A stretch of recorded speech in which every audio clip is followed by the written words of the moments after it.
Breaking news చూస్తున్నారు. TVK పార్టీపై deputy ముఖ్యమంత్రి పవన్ కళ్యాణ్ సంచలన వ్యాఖ్యలు చేశారు. తమిళనాడులో విజయ్ గెలుపుతో పోల్చి నా గురించి మాట్లాడుతున్నారు అంటూ చెప్పుకొచ్చారు. ఆయన టీవీకేతో జనసేన పార్టీని పోల్చొద్దు అంటూ చెప్పుకొచ్చారు. జనసేనాని పవన్ కళ్యాణ్ తమిళనాడు విజయ్తో నాకు పోలికేంటి అంటూ చెప్పుకొచ్చారు. ఆయన నేను ముఖ్యమంత్రి అవ్వడం కోసం రాజకీయాల్లోకి రాలేదన్నారు. ఆయన తమిళనాడు పరిస్థితులు వేరు, ఇక్కడి పరిస్థితులు వేరు అంటూ చెప్పుకొచ్చారు. పవన్ కళ్యాణ్ పార్టీ పెట్టిన తర్వాత 10 ఏళ్లు కష్టపడ్డానన్నారు. ఆయన రౌడీని ఎదిరించి నిలబడ్డాను. 2019 ఒంటరిగా పోటీ చేస్తే ఓడించారు. తప్పనిసరి పరిస్థితుల్లో పొత్తు పెట్టుకున్నానంటూ చెప్పుకొచ్చారు జనసేనాని. ఇంతకీ పవన్ కళ్యాణ్ ఏమన్నారు చూద్దాం, ఆ తర్వాత ఇన్ డీటెయిల్గా మాట్లాడుకుందాం. కాలం పాటు మనం నలిగిపోయాం, వైఫల్యాలు చూసాం, గుండాలని ఫ్యాక్షన్ రాజకీయాలను తట్టుకుని ఇక్కడ దాకా వచ్చాం. ఈ మధ్యన పక్క రాష్ట్రంలో అక్కడ ఒక పార్టీ పెట్టి విజయం సాధించి ముఖ్యమంత్రి అవ్వగానే మన ఆంధ్రప్రదేశ్లో చాలామంది మీరు కూడా అలా చేసి ఉండాల్సిందని చెప్పి నాకు తెగ మెసేజ్లు పంపిస్తూ ఉన్నారు. ఊళ్ళో పెళ్ళికి ఏదో హడావుడి ఉంటారు కదా,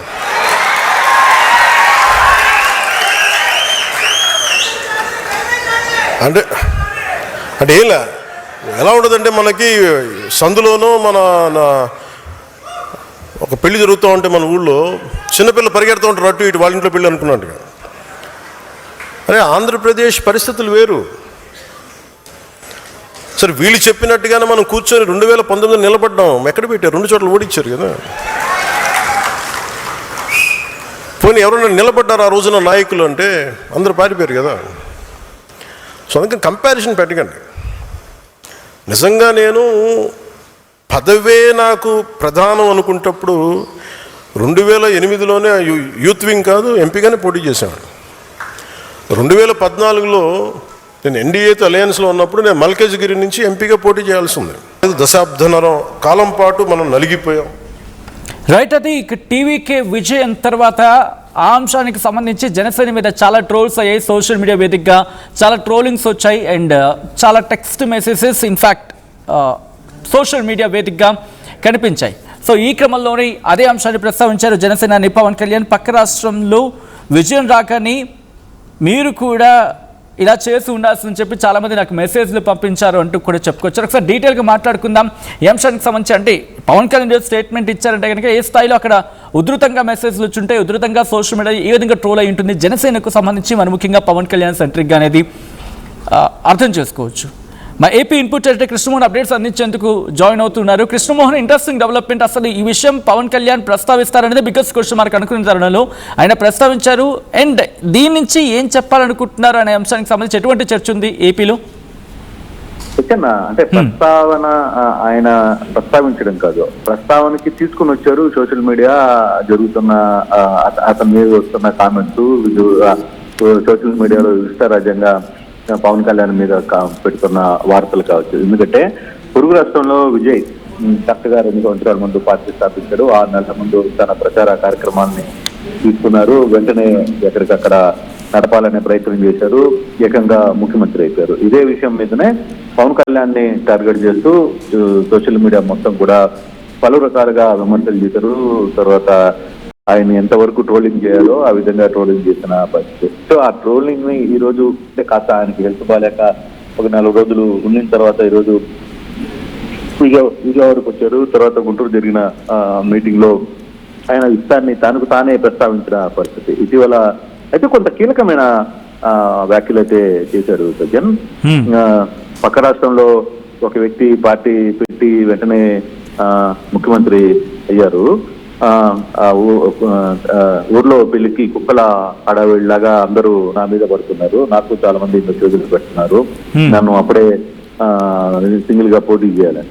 మరి నేను సింగిల్ గా పోటీ చేస్తే నన్ను 2 స్థానాల్లో ఓడించారు. తర్వాత అప్పుడు ఎవరు నిలబడ్డారు, నా వెనకాల నుంచి అందరూ వెళ్ళిపోయారు కదా, మరి ఆ రోజు ఇప్పుడు మాట్లాడిన వాళ్ళు ఎవరు లేరు కదా అని చెప్పి ఆయన చేస్తున్న వ్యాఖ్యలు. అంటే ప్రధానంగా జనసేనలో కూడా కొంతమంది ఈ వ్యాఖ్యలు చేశారు. మా పవన్ కళ్యాణ్ తప్పు చేశాడు, మా పవన్ కళ్యాణ్ ఇండివిజువల్ గా పోటీ చేస్తుంటే విజయలాగా తను కూడా ఒక శక్తిలాగా ఎదుగుండేవాడు అని వాళ్ళు కూడా చెప్పడంతో ఆయన కొంత దాని మీద రియాక్ట్ కావాల్సిన పరిస్థితి అయితే వచ్చింది. నేను అయితే ఆయన ఒక మాట కూడా చెప్పారు, నేను సీఎం అవ్వడం కోసం రాజకీయాల్లోకి రాలేదు, గుండాలను ఎదుర్కొనే దానికోసం వచ్చాను. తర్వాత తమిళనాడు పరిస్థితులు వేరు, ఇక్కడ పరిస్థితులు వేరు. పార్టీ పెట్టిన తర్వాత 10 ఏళ్ళు కష్టపడ్డాను, రౌడీలను ఎదిరించాను. 2019లో ఒంటరిగా పోటీ చేస్తే నన్ను ఎవరు పట్టించుకున్నారు. తప్పనిసరి పరిస్థితుల్లోనే పొత్తు పెట్టుకున్నాను చెప్తే, కనీసం నేను 2 దగ్గర నిలబడితే నన్ను 2 దగ్గర కూడా ఓడగొట్టారు కదా అనే అంశాన్ని ఆయన క్లియర్ గా చెప్పకనే చెప్పారు. అంటే మీరు మీకోసం నేను నిలబడి నేను పొత్తులు పెట్టుకుని ఇంకోటి వ్యవస్థను నడిపి మీ చేత నేను తిట్టు జనాల్సిన పరిస్థితి నాకు వచ్చింది. కానీ తమిళనాడు రాజకీయాలు వేరు, ఇప్పుడున్న రాజకీయాలు వేరు, మీరు దీన్ని పోల్చొద్దు అని చెప్పి ఆయన మాట్లాడిన ప్రయత్నం అయితే చేశారు. అయితే ఈ ఆహారం మీద ఆయన కొంత జరిగిన ట్రోలింగ్, విపరీతమైన ట్రోలింగ్ జరిగింది పవన్ కళ్యాణ్ మీద. ఆ ట్రోలింగ్ ని ఆయన తట్టుకోలేకపోయారు. ఆ విషయాన్నే ఆయన ఓపెన్ గా చెప్పే ప్రయత్నం అయితే చేసిన పరిస్థితి కనబడుతుంది సత్యం. ఓకే, అంటే ఈ స్టేట్మెంట్ ఇవ్వడం కారణంగా అంటే జనసేనకు సంబంధించి తాను మరి ముఖ్యంగా విజయం తర్వాత జనసేన సెంటర్గా లేకపోతే జనసేన నేతలు కావచ్చు, ఇన్ఫాక్ట్ జన సైనికులే కొంతమంది రియాక్ట్ అయ్యారు, మనకు కూడా ఇలా చేయాల్సి ఉండిందేమో అనే అర్థం వచ్చేలా. సో వాళ్ళందరికీ ఒక క్లారిటీ ఇచ్చినట్టు అనుకోవచ్చా? అంటే ఇక్కడ మీరు ఇంకా ఆలోచించద్దు, this is what the way, మనం ఇలా ఉన్నాం, ఇలా ఎదిగాం, ఇక్కడి నుంచి ఇలా వెళ్లాల్సి ఉంటుందని చెప్పి ఒక డైరెక్షన్ ఇచ్చినట్ట క్యాడర్కి. అంతేగా ఆయన క్లియర్ గా మొదటి నుంచి చెప్తున్నాడుగా. అంటే 2019లో ఆయన సింగిల్ గా పోటీ చేసి ఓడిపోయిన తర్వాత, పొత్తులు పెట్టుకున్న తర్వాత, చంద్రబాబు ముఖ్యమంత్రి అయిన తర్వాత ఆయన ఒకటే చెప్తూ వస్తున్నారు, మనం ముఖ్యమంత్రి 15 సంవత్సరాలు అంటే ఇంకొక 3 ఏళ్ళు ఆయన ముఖ్యమంత్రిగా ఉండాలి, నేను దానికి సహకారం ఇస్తాను, మీరు ఏమనుకున్నా ఆయనే ముఖ్యమంత్రిగా ఉండాలి అనేది పవన్ కళ్యాణ్ పదే చెప్తున్నారు. అక్కడే కొంత ఫ్యాన్స్ కి లేకపోతే ఆయన అభిమానులకి, అక్కడ ఉన్న నేతలకి పవన్ కళ్యాణ్ పట్ల, అంటే మామూలుగా ఎవరైనా ఒక పార్టీ పెడితే రాజ్యాధికారం కోసం ఫైట్ చేస్తారు, ముఖ్యమంత్రి కావాలనుకుంటారు, తన క్యాడర్ని కాపాడుకోవాలనుకుంటారు, తర్వాత తన దగ్గర ఉన్న వ్యక్తుల్ని ఇది చేస్తారనే నమ్మకంతోనే ఒక నాయకుడు వెంట తిరుగుతాం.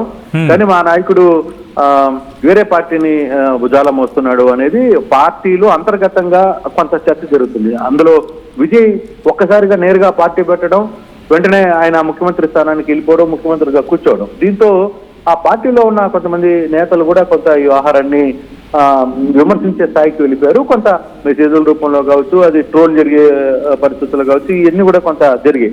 సో దీంతో ఆయన కొంత హట్ అయినట్టుగానే కనపడుతుంది. ఊర్లో పెళ్లికి కుక్కల హడావిడిలాగా కొంతమంది వ్యవహరిస్తున్నారు.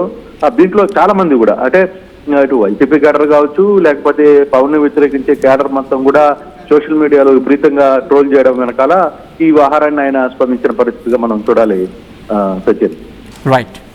Right Krishnamohan, thanks for the update. మొత్తంగా అయితే మాత్రం ఆంధ్రప్రదేశ్ డిప్యూటీ ముఖ్యమంత్రి జనసేనాని పవన్ కళ్యాణ్ ఇటు గత కొద్ది రోజులుగా అంటే తమిళనాడు రిజల్ట్స్ వచ్చిన తర్వాత నుంచి జనసేన సెంట్రిక్గా పవన్ కళ్యాణ్ టార్గెట్గా జరుగుతున్న ట్రోలింగ్కి సంబంధించి రియాక్ట్ అయ్యారు. దాని మీద క్లారిటీ ఇచ్చారు. టీవీకే పార్టీతో కంపారిజన్ నాకేంటి అని అర్థం వచ్చేలా చెప్పుకొచ్చారు. టీవీకే పార్టీపై డిప్యూటీ ముఖ్యమంత్రి పవన్ కళ్యాణ్ ఇంట్రెస్టింగ్ ఇండైరెక్ట్ వ్యాఖ్యలు చేశారనే చెప్పుకోవాలి. దానికి సంబంధించిన బ్రేకింగ్ న్యూస్ చూస్తూ ఉన్నారు. టీవీకే పార్టీపై డిప్యూటీ ముఖ్యమంత్రి పవన్ కళ్యాణ్ సంచలన వ్యాఖ్యలు చేశారు. ఇండైరెక్ట్గా తమిళనాడులో విజయ్ గెలుపుతో పోల్చి నా గురించి మాట్లాడుతున్నారు అంటూ చెప్పుకొచ్చారు. ఆయన టీవీకేతో జనసేన పార్టీని పోల్చొద్దు అంటూ చెప్పుకొచ్చారు. ఆంధ్రప్రదేశ్ డిప్యూటీ ముఖ్యమంత్రి జనసేనాని పవన్ కళ్యాణ్ తమిళనాడు విజయ్తో నాకు పోలికేంటి అని అన్నారు. ఆయన నేను ముఖ్యమంత్రి అవ్వడం కోసం రాజకీయాలకి రాలేదు, తమిళనాడు పరిస్థితులు వేరు, ఇక్కడ పరిస్థితులు వేరు అంటూ క్యాడర్కు చెప్పుకొచ్చారు పవన్ కళ్యాణ్. పార్టీ పెట్టిన తర్వాత 10 ఏళ్ళు కష్టపడ్డాను, రౌడీని ఎదిరించి నిలబడ్డాను. దాంతోపాటు 2019లో ఒంటరిగా పోటీ చేస్తే కలిపి ఓడించారు. అంతేకాదు నాయకులు అనేవాళ్ళు వెళ్ళిపోయారు పార్టీ నుంచి, పారిపోయారు పార్టీ నుంచి, ఏపీ పరిస్థితులు వేరు అంటూ కూడా ఆయన చెప్పుకొచ్చారు. తప్పనిసరి పరిస్థితుల్లో పొత్తు పెట్టుకున్నాను అంటూ క్లారిటీ ఇచ్చారు పవన్ కళ్యాణ్.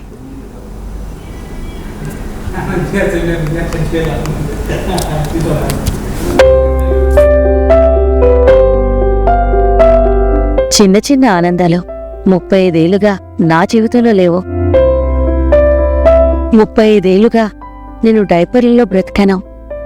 6 సెంటీమీటర్ల ఫిస్టులా నా మూత్రాశయంలో లీకు కారణమైంది. ఎవరూ నాకు సహాయం చేయలేకపోయారు. ఏఐఎన్యూలో వైద్యులను కలిసే వరకు అక్కడ వారు రోబోటిక్ శస్త్రచికిత్సతో నాకు పరిష్కారం ఇచ్చారు. వారు నా ఆత్మవిశ్వాసాన్ని కూడా తిరిగిచ్చారు. Precision care makes it possible. The Center for Robotic Surgery at AINU